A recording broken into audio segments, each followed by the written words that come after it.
أعوذ بالله من الشيطان الرجيم. بسم الله الرحمن الرحيم.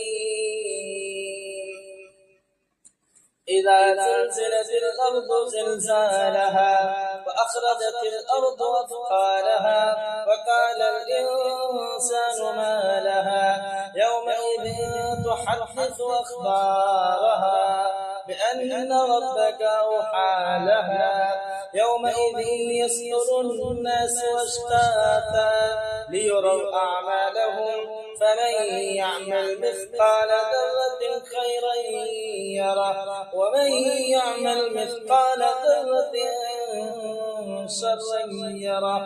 صدق الله العلي العظيم ونحن على ذلك لمن الشاهدين.